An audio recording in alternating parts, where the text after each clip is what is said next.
Michael Jackson fans, they're suing the Leaving Neverland accusers in a French court. Okay. So these are 3 fan clubs that are based in France, and they're suing the 2 men that accused Michael Jackson of sexual abuse in that documentary, Leaving Neverland. Those 2 gentlemen, Wade Robson and James Safechuck, they say that they tarnished and really ruined Michael's reputation with their their opinions and their situations, their accounts, because they're saying that you can't really make this fair. They're saying it's unfairly doing this. But all of this was sort of all, I suppose a lot of it was flushed through in the court systems, but they then rescinded on a lot of what they said, and they explained why when it comes down to all of the emotional toil that it took and the tethering that they felt towards Michael Jackson until he passed away. Right. So it's going to be so hard to prove it. Either way, the damage that has been done is done.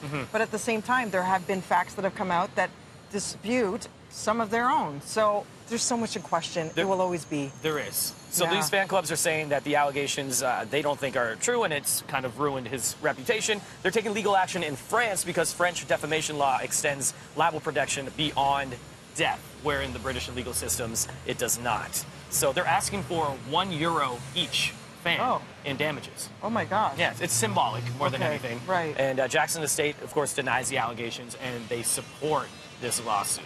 And that being said, like you said, people will always separate, or many will separate the music from the man, and that's why we see this morning Snoop Dogg's videos going viral. No one's really mentioning that it was a Michael Jackson song, Human Nature, for a spin on Kawhi, right? So there you go. It is. We'll find out what the, I guess the findings of that court case is October 4th. Okay.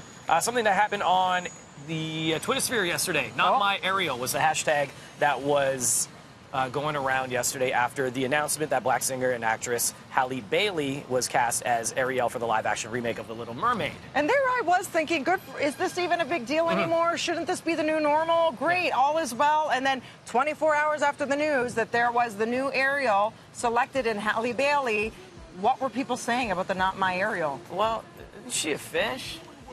Right. So they're saying, how can you make this main character black or African-American when it's intended to be a redheaded Caucasian? People are like, this isn't based on a true, like an original person that's now, they're switching, and even if it's a fictional, it's a mermaid. Well, mermaids are fictional, and it's a cartoon. It's the same thing like Melissa McCarthy's being considered for Ursula. She's not purple. Or, the octopus. She's not purple. Thank you. I don't know anybody that's purple that can play these roles. Thank you. You know what? The whole hashtag got overtaken by people supporting it, which was great. So that's why you saw it trending this morning and last night. And even with Idris Elba, when people were saying who's going to be the next Bond, and then he said he would consider it until he saw all of the backlash, as he called it. Yeah. And he's like, listen, I don't want the responsibility of having this franchise fail, and people say that's why it failed. But there's been other people who've taken over the franchise who are white males who haven't done as well.